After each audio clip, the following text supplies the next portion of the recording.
All right, we're going to do the push-all algorithm. It's in the booklet. You're on page 10. And everything we need is here on the algorithm card for push-all, step 0. You can turn it over. You can see what you need. You need the 8-bit setup for the paper computer. So that goes from -1 to 7, right? And your indexes are 0, 1, 2, 3, 4, 5, 6, 7. So that's your 8 bits, and you got an extra bit there at the end, just in case you need it. We have the algo map, and you can see here, kind of trace the circle. Algorithms have patterns, and these algorithms here work in loops. There's some stages where we're setting things up, and there's always a very clear start and a very clear end. And then there's this loop, this repeating part. Once everything's set up, you keep going until you're done. And these are dotted lines are conditionals. They tell you, oh, okay, are we done yet? That's the big question. All right, so let's see if we got everything. We're going to load the character elements. That's the goal. We call it a test. That's sort of our goal. And we call it a test because we want to prove whether it's correct or not. We have, can we load the character elements A, B, C, D, E, F, G, H, which are these cards here, into the ELPC. So we configured in 8-byte mode. So 8-byte means that each one of the indexes represents a byte, and a byte here is an ASCII character.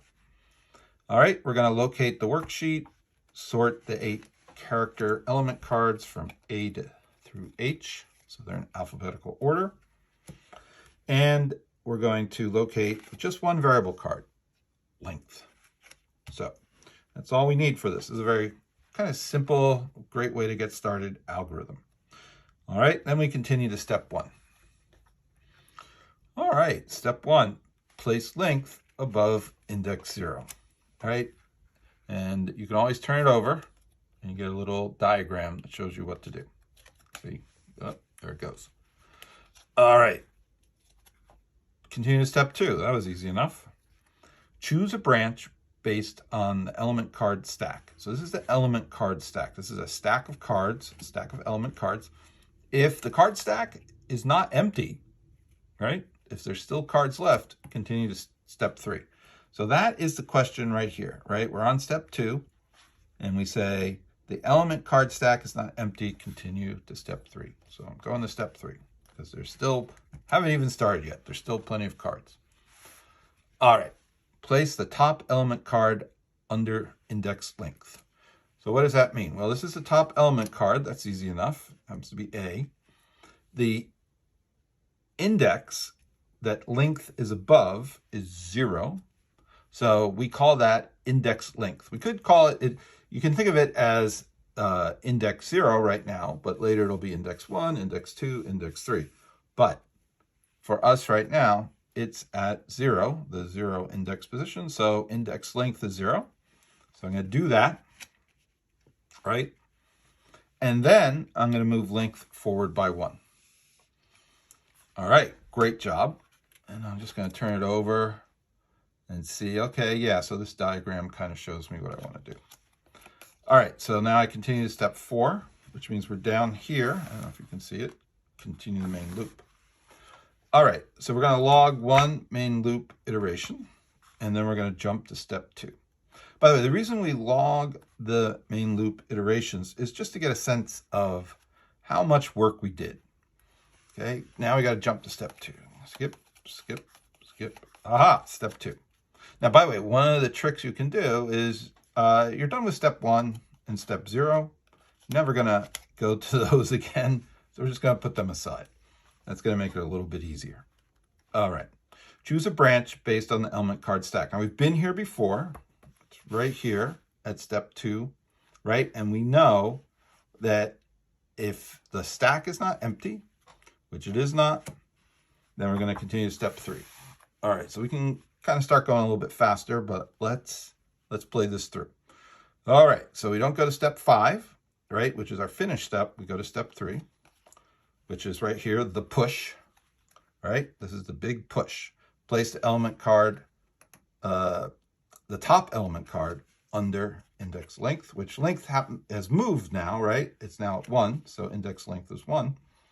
And continue to step 4. Step 4 is to continue the main loop step, and we're going to jump to step 2. 1, 2, there it is. Only had, so because I got rid of those cards that we were never going to visit again. That was a little bit easier. Okay, so same question, right? Oh, you know what I forgot? Let's go back. This happens all the time. Move length forward by 1. So this is the thing that computers are great at. They don't forget stuff, right? I was probably talking too much and I lost focus. But what a computer isn't really smart. What it's good, it's very good at following instructions. It's crazy good at that. You tell it to do something, it's going to do it, whether it's a good idea or a bad idea, which is a plot of many science fiction movies. All right, so let's go back to step 2. All right, if the element card stack is not empty, right, continue to step 3. And then we're going to place the top element card under length, right, at step 3, move length forward by 1, and continue to step 4. We would log the iteration and go to step 2. All right, choose a branch based on the element. I think we've been here before. We know that the stack's not empty, so we're going to go to 3. Now, why is this a separate step, right? Like, why couldn't you combine these 2 steps? And as you actually start working in real computer coding, it'll look like you're combining these steps. But these steps are what we would call atomic, right? This step, choosing, figuring out if the element card stack is empty or not, is really a separate step from the push, because there might be other things you want to do, and you want to write your software as sort of like Lego blocks that kind of fit together. And what you want to do is make sure that you're not tying things together that could be separated, so that later, let's say we change this algorithm so that maybe we push 2 cards at a time, we don't have to change this particular this set of instructions. We only have to change this step 3. But that's why they're separated. Anyway, we're going to go to step 3. We're going to place the top element card under length. We're going to move length forward by 1, and we're going to continue to step 4. Okay, we log 1 main loop iteration, which we're kind of doing theoretically. Go to step 2. See, we're going real fast now. The stack is not empty. So we go to step 3. Going to grab 1 more. All right, very good. We're going to place the top element card under length and move length forward by 1. Continue to step 4, log, go to step 2. This is getting very repetitive. And again, this is something computers are really good at. This is why people a lot of times don't like mathematics class. Why don't I like to do math? Because it feels like I'm a robot. I have to precisely remember to do exactly the same sequence of things again and again. But this is good to help you understand what's going on here, because if you're going to boss a computer around and tell it what to do, you got to at least figure it out once with a lot of precision. Okay, so is the stack is not empty, go to 3. We are going to place the top element card, and we're going to move length. All right, length forward by 1. You know, one of the things you can ask yourself is can I optimize this, right? Could I write a slightly different algorithm that would go faster? And that's something we'll talk about later. But that's optimization of algorithms is a whole science in and of itself. All right, so we did that. We're going to log our 1 main loop iteration, and then we're going to go back to step 2.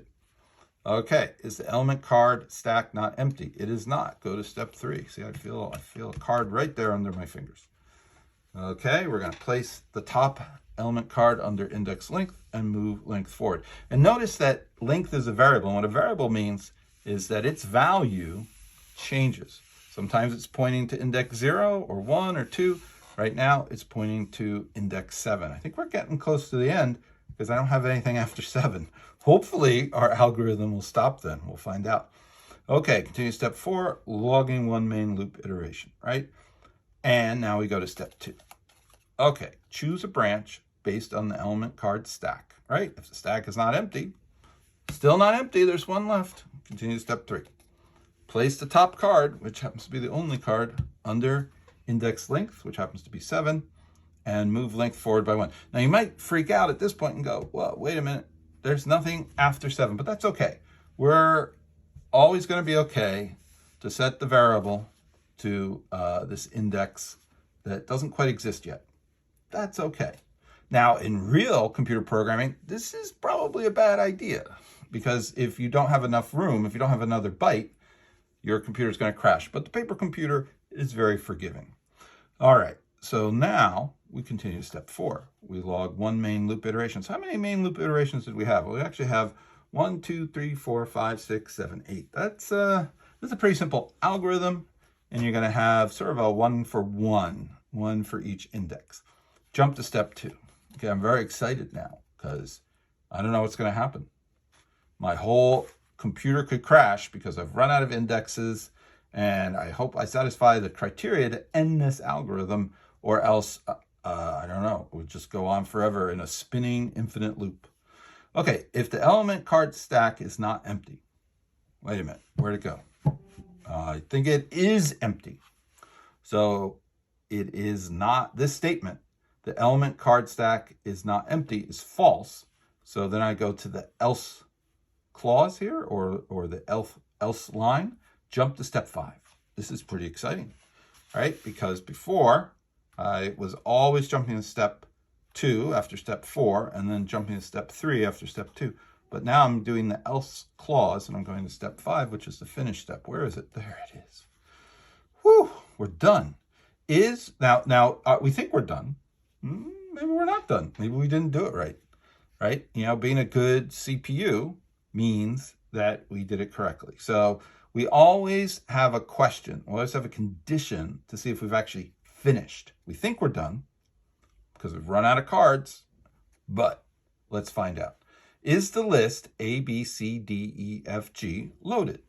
And if I look, A, B, C, D, E, F, G, H is indeed loaded into the paper computer. So it's true. If true, you are an excellent CPU. And if false, basically take the algo for another waltz. That's poetry. That means try again. And you shouldn't feel bad about trying again. That's how you get good at this, right? I obviously have done this a lot of times. And then it wants to know how many iterations did you log. And if we were keeping the list, we would see, oh, wow, we did how many? We did 8 of them. So this algorithm is interesting because it means that if you have 8 elements to load, you got to go through the loop 8 times. If you have 8 million elements to load, you got to go through the loop 8 million times. So it's consistent, but is it a great algorithm? Maybe not, because what we don't want to do is we don't want to do 800 million things. What we want to do is try to conserve our energy. We want to try to do things faster. In fact, one thing you could do is you could, just sort of a quick optimization, is you could say, I have 8 bytes, 0 through 7. So maybe what I'm going to do is I'm going to set length ahead of time to the end, right? And then I'm just going to go, my first step is load as many cards as I can until I get to the length. But anyway, so now I've just really optimized this algorithm, right? What I've done is I've said, I'm just going to load all the cards in the stack until I get to 8 and until I get to the length. Because, it could be 16 bytes, could be 1,000,000 bytes. We don't know. And so this way, I can just do in one operation what I was doing in these 8 loops. And then I could just have a condition at the end and say, are there any cards left, right? And if there are any cards left, that means that I didn't have enough space in my paper computer. However, if there are no cards left and I've loaded them all, I'm done. I haven't wasted a lot of time sitting here going through a loop. So that's an example of an optimization. And in that example, we go from, doing one operation or set of operations, one turn of the loop for every card, every element, right, to doing a single one. In fact, it doesn't, to a certain extent, it doesn't matter how many cards you have when you do it all at once. So that's called constant time. And because you're just loading the cards. Now, that's easy for a human being to do. Somewhat harder for a computer to do, but they do it. You would probably set some size, and you would just load till you hit that size and then see if you got them all. So it's a little more complicated to explain to a computer how to do things like that, but it's not impossible. There's algorithms that do that. But I just wanted to give that an example, a very simple example of algorithm optimization and how you can take something that takes, 8 turns through the loop, right? And turn it into just one operation. All right, so what did we learn? What we learned is that it's really a basic operation of the paper computer.